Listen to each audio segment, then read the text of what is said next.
Olá a todos, sejam muito bem-vindos ao nosso canal Pausa para Teologia. Eu sou o pastor Wellington Casagrande e que alegria ter vocês aqui conosco para mais uma conversa profunda e relevante sobre a história da interpretação bíblica. No nosso último encontro, nós exploramos a fascinante, mas para muito complexa hermenêutica medieval, marcada principalmente pela interpretação quádrupla das Escrituras. A Igreja Católica Romana detinha um rígido controle sobre o acesso da interpretação bíblica, vista como um livro difícil e obscuro para o leigo comum. A posse e a leitura em línguas vernaculares eram proibidas e a interpretação alegórica muitas vezes se afastava do sentido direto do texto, tornando assim a Bíblia um livro esotérico e acessível apenas para poucos especialistas do clero antes da história do século XVI. Hoje, daremos um salto histórico para o século XVI, mergulhando naquilo que chamamos na Revolução Hermenêutica da Reforma Protestante. A gente vai ver como Martinho Lutero, João Calvino, Ulrico Zwinglio e outros reformadores não apenas contestaram a autoridade da Igreja Apostólica Romana, mas também fundamentalmente transformaram a maneira como a Bíblia era lida, interpretada e disponibilizada para o povo. O século foi certamente um tempo de profundas transformações para a Europa e depois, subsequentemente, para todo o cristianismo. A Igreja Católica enfrentava críticas crescentes por seus erros, abusos e práticas contrárias às Escrituras. A autoridade papal e a tradição haviam gradualmente se tornado equiparáveis ou até superiores à própria Bíblia. E nesse cenário, a teologia se centrava em dogmas muitas vezes desvinculados com o texto bíblico e uma exegese que se limitava por vezes a interpretações alegóricas do texto bíblico e até padronizada. A grande obra da reforma, como a gente vai perceber nesse vídeo, foi justamente o retorno às Escrituras, o retorno à Bíblia. Então, no último vídeo, nós falamos sobre o sentido quádruplo das Escrituras. E a gente já pincelou como a reforma criticou a ideia do sentido quádruplo das Escrituras. Mas hoje a gente vai ver um pouquinho mais profundo a interpretação da própria reforma do texto bíblico. E por que isso é tão importante? Porque a forma como nós entendemos a Bíblia mudou radicalmente no século XVI. E este impacto, essa mudança, tem um impacto direto para como as nossas igrejas protestantes, reformadas, evangelicais, praticam a interpretação e a leitura das Escrituras nos dias de hoje. Então, para nos ajudar a entender isso, vamos explorar como que era a situação antes da reforma e o que muda com Lutero, Calvino, Zwinglio e outros reformadores que deixaram o seu legado para os nossos dias de hoje. Então, o primeiro cenário que eu gostaria de observar com vocês é o cenário antes da Reforma Protestante. Antes da Reforma, nós tínhamos o cenário de uma Bíblia obscura e restrita a poucos especialistas que conseguiam chegar ao sentido espiritual do texto ou até ter acesso às línguas vernaculares, como o latim que era utilizado na Vulgata Latina. Então imagine um tempo antes do século XVI em que a Bíblia era um livro quase que inacessível para a grande maioria das pessoas. A Igreja Católica Romana detinha o monopólio da leitura e da interpretação sobre as Escrituras. A crença predominante era que apenas um clero treinado e ordenado tinha a capacidade de compreender a Bíblia, vista que a Bíblia era tida como difícil e obscura. Esses leitores primários poderiam chegar apenas no seu sentido mais superficial do texto para o leigo comum.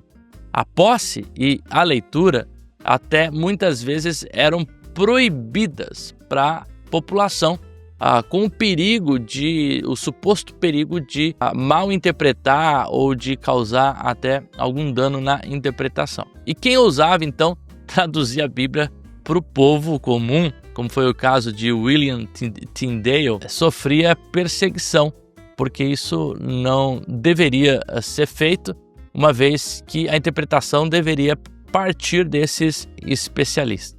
Assim, além disso, a forma principal de interpretar a Bíblia na Idade Média era chamada, então, como vimos no vídeo anterior, de uma hermenêutica quádrupla ou a quadriga. Essa abordagem buscava aqueles 4 sentidos que nós já analisamos: o sentido literal histórico, o sentido alegórico, que é o sentido espiritual por trás do texto, o sentido tropológico ou moral, que é o sentido do que o texto espera que eu faça, e o sentido anagógico ou escatológico, que é qual a esperança que o texto quer produzir naquele que lê. O grande problema desse tipo de leitura não é que a Bíblia não contém esses tipos de sentidos na sua interpretação, mas que nem todo texto contém os 4 sentidos, e por isso não é possível forçar uma interpretação e buscar assim uma interpretação espiritual em todos os textos. E um outro problema é desvincular justamente o sentido literal ou histórico ao seu sentido pretendido pelo autor, ou seu sentido espiritual, colocando assim o sentido espiritual ou alegórico como o sentido mais profundo das Escrituras, ao passo que os outros sentidos eram tidos como sentidos mais superficiais. Então, embora o sentido literal existisse, a gente falou aqui, um dos sentidos era o literal histórico, ele era frequentemente minimizado em favor de sentidos mais profundos ou espirituais, como o sentido alegórico.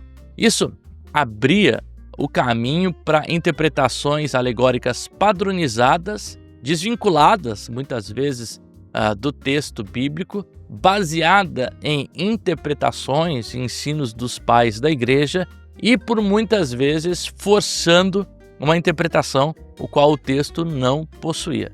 O texto bíblico por si só já não era percebido como a única fonte de verdade estabelecida. Então, nesse contexto, a autoridade principal da vida religiosa não era apenas a Bíblia, mas a Bíblia, a tradição e o magistério eclesiásticos, que muitas vezes eram colocados em pé de igualdade ou até em pé de superioridade em relação às Escrituras. Nenhuma liberdade de interpretação era permitido ao indivíduo leigo, o indivíduo comum, como eu e você, que lê as Escrituras. E aí então nós chegamos na Reforma Protestante do século XVI, que traz uma nova perspectiva e olhar para as Escrituras. Há uma revolução hermenêutica que chega com a Reforma Protestante, traz de volta a palavra para o povo. Então o século XVI ele traz profundas transformações na interpretação bíblica. O acesso é então renovado aos textos bíblicos e principalmente por conta do acesso renovado aos textos originais, como o texto grego do Novo Testamento e o texto hebraico do Antigo Testamento, o que impulsionou então os leitores bíblicos ou os reformadores a voltar à fonte, já o movimento humanista, renascentista, aí, o movimento de ad fontes, de retorno às fontes, de retorno aos originais.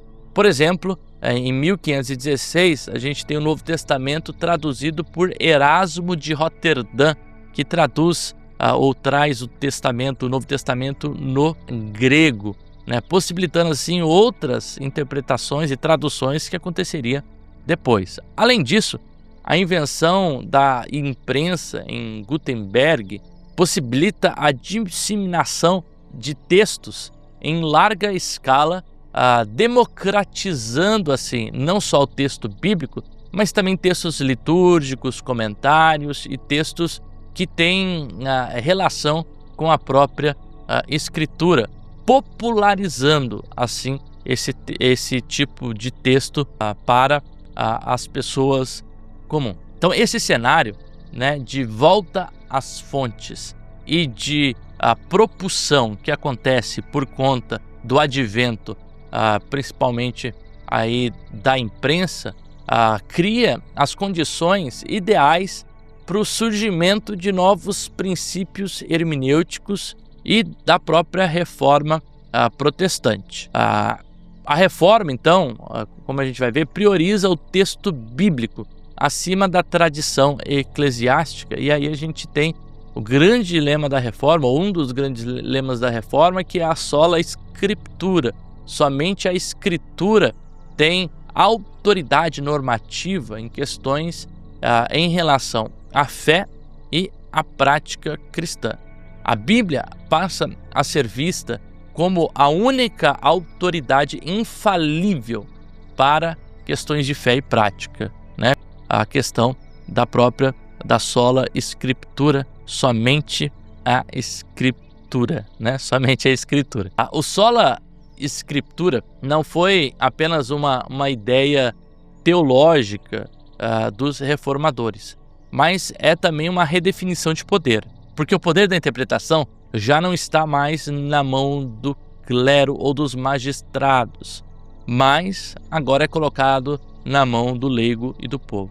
Então, ao dizer como Lutero, né, que o simples leigo, armado com as escrituras, é mais poderoso do que o maior dos papas sem as escrituras. A reforma empodera o indivíduo, o leigo, o comum, dando-lhe o direito e a responsabilidade da interpretação da palavra de Deus de uma forma direta. Então, essa autonomia de leitura das escrituras teve também um impacto social e político, inclusive influenciando conceitos de liberdade de consciência e até do próprio governo. A gente vai ver que, ao colocar na mão do povo, também há um movimento, por exemplo, de alfabetização. Aí a gente tem um exemplo do próprio Lutero, quando traduz a Bíblia em 11 semanas para o alemão vernacular, né, o alemão da época. Então, a própria língua, muitos vão dizer que a Bíblia de Lutero possibilitou a unidade do alemão, né, que era dividido na época, e também faz com que aqueles que queiram ler as escrituras passam a ser alfabetizados por conta, então, da escritura, que agora está na língua comum do povo. Então, quais são alguns novos princípios de interpretação que surgem com a reforma protestante? Então, junto com a sola escritura, vieram também princípios hermenêuticos fundamentais para a interpretação das escrituras. Por exemplo, o primeiro princípio hermenêutico é o retorno ao senso literal. Lembra que o sentido quádruplo pressupunha 4 sentidos, mas o sentido literal era o sentido primeiro, mais superficial. Os reformadores rejeitaram então veemente a alegorização do texto bíblico que aconteceu durante a Idade Média, né? E o próprio Lutero chama essas alegorias de especulações vãs, ou até de escória das Escrituras. Calvino considerava esses múltiplos sentidos artificiais criados, muitas vezes, como artifício do próprio Satanás. E tanto Lutero quanto Calvino defendiam que cada texto possui especificadamente, fundamentalmente, um único sentido principal, um sentido claro, um sentido simples, o sentido original pretendido pelo autor que o autor quis comunicar né? E o sentido deve ser achado respeitando então a gramática, o gênero literário e o próprio contexto histórico do texto, né? Isso não significava que a leitura literal era uma leitura ingênua, mas pelo contrário, era uma leitura que buscava, a partir do sentido histórico, gramatical, entender o sentido comum do texto, na sua frase, no seu contexto linguístico, mas também no seu contexto histórico. O primeiro princípio hermenêutico que a gente tem, então, é esse princípio aí de volta a sentido literal. O segundo é o princípio hermenêutica da perspicuidade ou da clareza das Escrituras. Os reformadores ensinavam que a Bíblia, embora contenha partes difíceis de interpretação, a sua mensagem central para a salvação pode ser compreendida por qualquer fiel comum e por qualquer leitor das Escrituras. Lutero, por exemplo, afirmava que a Bíblia é o livro mais claro de todos os livros. Isso contestava a posição de então, a posição católica, que apenas teólogos ou magistério poderia interpretar e ler as Escrituras, a Bíblia, de forma correta. A perspicuidade ou a clareza das Escrituras implica um incentivo radical. O leigo podia e deveria ler a Bíblia por si mesmo, porque ela é clara em tudo o que se refere à salvação e o que Deus intuiu no seu texto. O terceiro princípio que nós encontramos com a Reforma, além da volta ao senso literal, a perspicuidade do texto bíblico, é o uso das línguas originais, como o grego e o hebraico, rejeitando assim o texto latino, né, que é uma tradução posterior de Jerônimo, né, que vai traduzir a Vulgata latina. Então, os reformadores insistiram a importância de voltar aos textos originais, o texto no grego, o texto no hebraico, rompendo então a dependência exclusiva com o texto latino. E assim eles se dedicaram ao estudo filológico, ao estudo linguístico, utilizando gramáticas, léxicos e novas edições do texto crítico ou do texto grego. Lutero dizia que os idiomas originais são justamente a bainha que protege a espada do Espírito. Calvino, por exemplo, dominava ambos as línguas originais, tanto o grego quanto o hebraico do Antigo Testamento, e tinha um conhecimento profundo, né, o que faz com que ele seja, dentre os reformadores, talvez o teólogo mais sistemático, né, e que aplica um método mais histórico-gramatical entre todos eles. Então, essa busca do retorno à fonte, do ad fontes, permite então que haja correções nas traduções e interpretações imprecisas, mas também que haja novas traduções da Bíblia em línguas do povo comum. Então, o primeiro princípio é o princípio de retorno ao literalismo. Depois a gente viu aqui também o sentido da perspicuidade das Escrituras, da clareza e também do retorno às línguas originais. E por fim, nós vimos também aqui o sentido, a gente vê aqui também o princípio hermenêutico da Escritura que interpreta a si mesma, né? Ou um dos lemas da Reforma, Scriptura sui ipsius interpres. A Escritura é a sua própria intérprete, ela interpreta a si mesma, né? Esse princípio significa que a Bíblia, sendo inspirada e coerente, deve ser explicada pela comparação com as suas próprias partes, a intertextualidade. Passagens obscuras devem ser clarificadas e trazidas à luz a partir de passagens mais claras sobre o mesmo assunto. E a isso Lutero chama de analogia da fé, né? Esse princípio de interpretação, a Bíblia interpretando a si mesma. Isso contrastava profundamente com a abordagem medieval que buscava a harmonia através da tradição eclesiástica. Os protestantes preferiam deixar que a própria Escritura formasse o seu comentário, ela comentasse acerca de si mesma. E por fim, a gente também não pode deixar de falar aqui do papel do Espírito Santo, algo essencial na hermenêutica protestante. Então, embora a Bíblia seja autoritativa e seja uma autoridade objetiva, os reformadores enfatizaram que a compreensão salvífica e a aplicação das Escrituras, da verdade, exige a obra do Espírito Santo.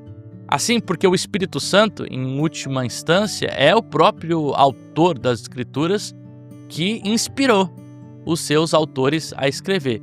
E assim, nada mais justo do que rogar ao Espírito Santo que não traga apenas novas revelações, mas que ilumine o leitor para que compreenda a verdade já contida nas Escrituras que por ele foi inspirada. Assim, a Reforma busca equilibrar tanto a autoridade das Escrituras como palavra de Deus inspirada, mas também a ação do próprio Espírito Santo que ilumina a mente para que a gente possa compreender as Escrituras e evitar, assim, a subjetividade da nossa interpretação meramente racional, emocional ou arbitrária, como também acontecia principalmente com as leituras mais alegóricas da Escritura. Vamos lá. Então, nós vimos aqui os princípios hermenêuticos, mas é interessante também notar que dentre cada reformador havia uma ênfase específica na forma de interpretar as Escrituras, embora eles compartilhassem desses mesmos princípios. Por exemplo, a gente pode ver que Martinho Lutero ele tinha uma ênfase cristocêntrica. Ele via Cristo como o centro de toda interpretação bíblica. Lutero, por exemplo, chega a hierarquizar os textos bíblicos com base na sua proximidade com o Evangelho central de Cristo, o que explica a sua pouca estima com livros como Tiago e Apocalipse. Então, para Lutero, Tiago ele chama de epístola de palha, Então, para Lutero, a Bíblia deve e nos conduz a Cristo. Então, esse processo se dá em 2 passos. Primeiro, a Bíblia como lei e segundo, a Bíblia como evangelho. Então, a Bíblia como lei, ela revela o nosso pecado, a nossa rebeldia, aquilo que o nosso lado antagônico a Deus. Já a Bíblia como evangelho anuncia a solução, que é Cristo, e nos traz a promessa do resgate e do perdão.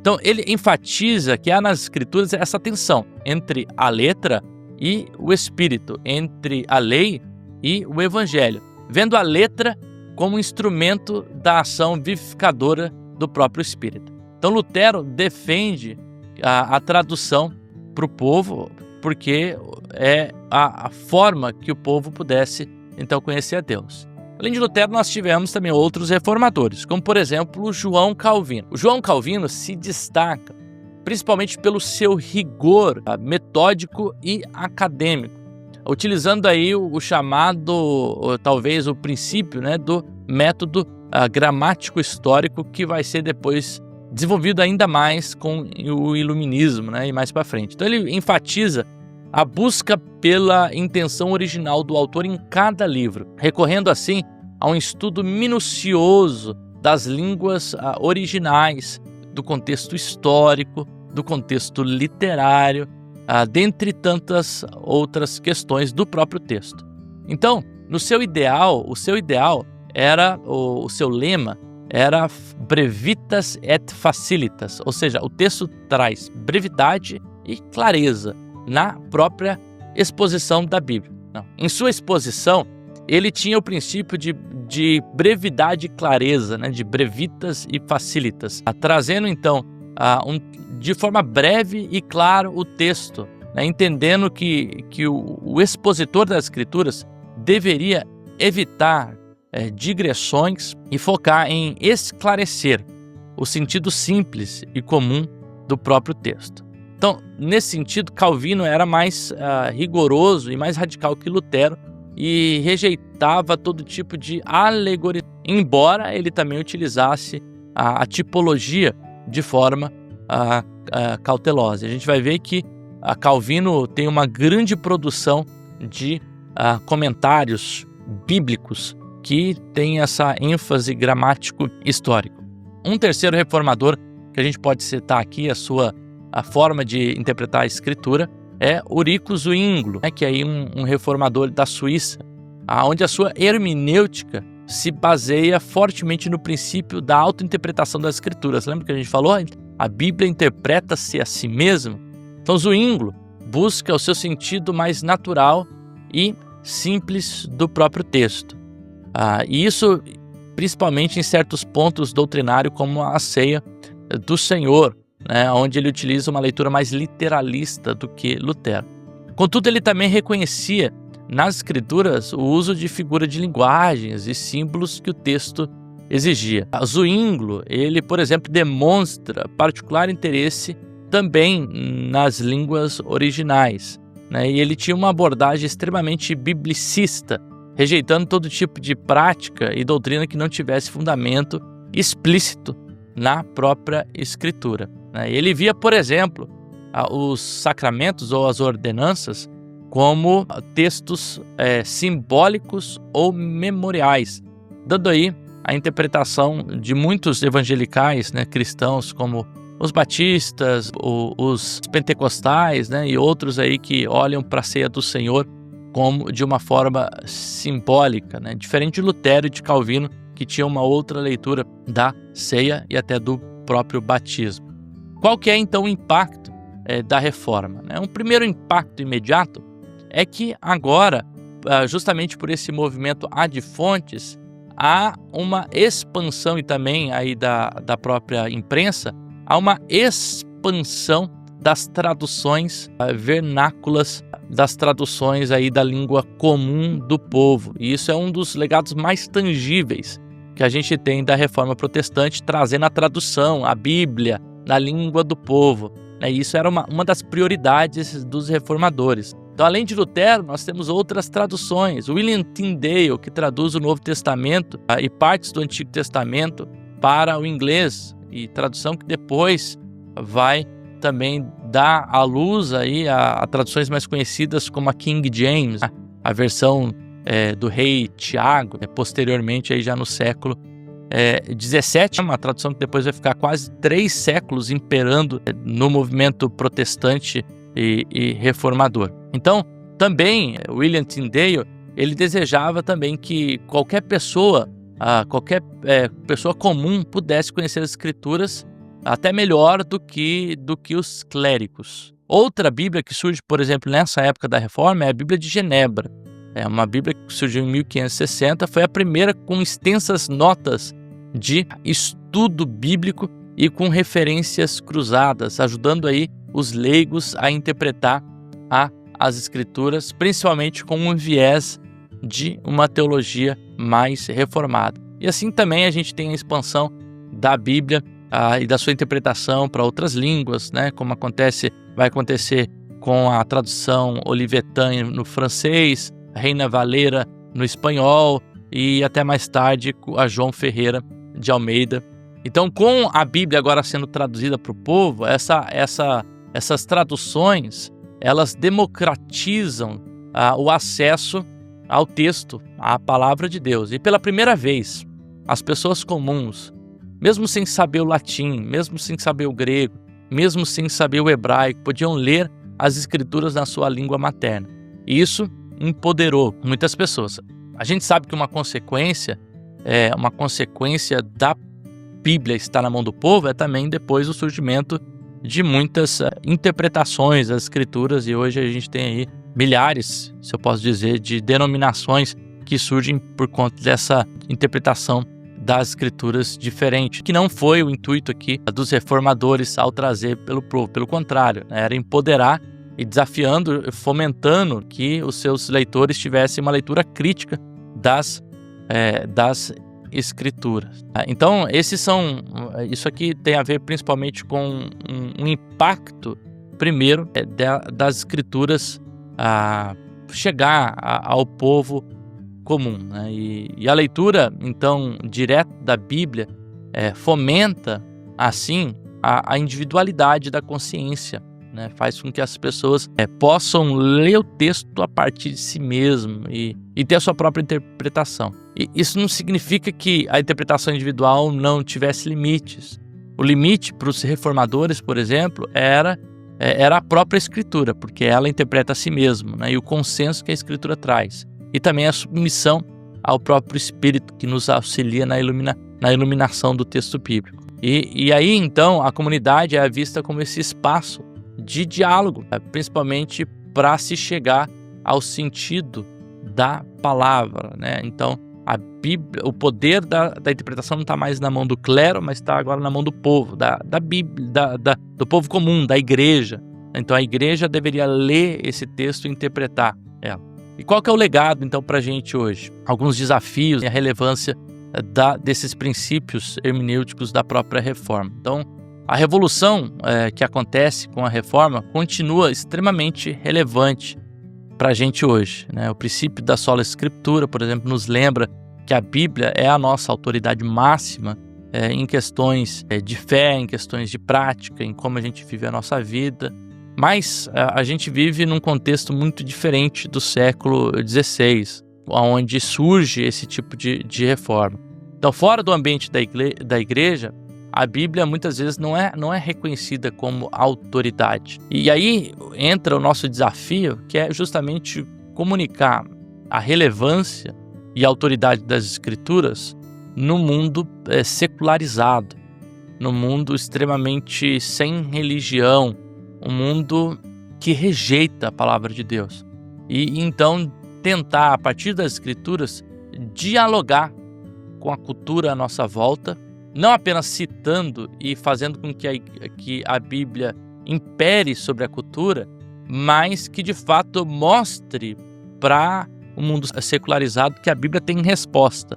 Tem resposta para a cultura, tem resposta para os nossos dilemas, e ela consegue falar ainda para os nossos dias de hoje. Então, a volta dos reformadores aos métodos, por exemplo, gramático-histórico, ensina também essa importância da busca pelo sentido original do texto, respeitando seu contexto histórico, literário, cultural, semântico, dentre tantos outros. E isso evita que a gente tenha uma leitura extremamente subjetiva, influenciada por filosofias e teologias e etc.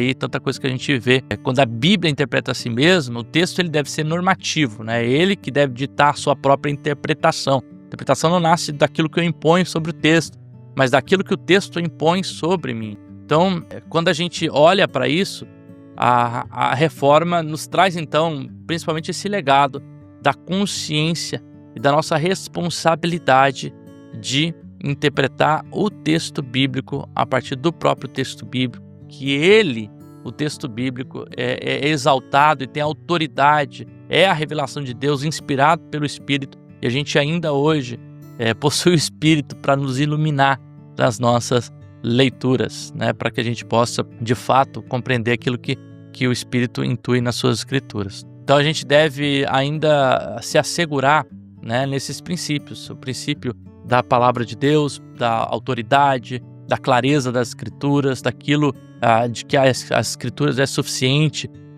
naquilo que tange a salvação, do papel do próprio Espírito de iluminar as verdades centrais, a fim de que a gente possa ser alcançado pelas Escrituras, né? E isso exige de nós não uma atitude de cético, crítico, analista, embora a gente deva estudar as Escrituras, mas sim uma leitura humilde, uma leitura orante, uma leitura nos quais a gente ora para que Deus nos guie por meio da sua palavra e do seu Espírito.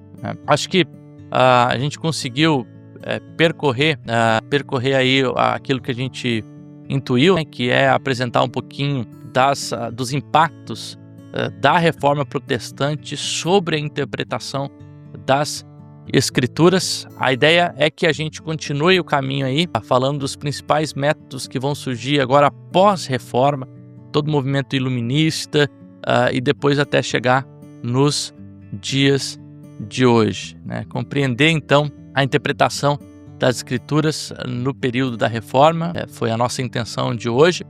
Então agradeço muito a vocês por essa conversa e que ficaram até agora me escutando aqui, falando sobre a interpretação do texto bíblico na época da Reforma. Então, se você gostou desse vídeo, ficou até agora, eu peço que você não deixe de se inscrever no nosso canal, de compartilhar esse vídeo, de ativar as notificações.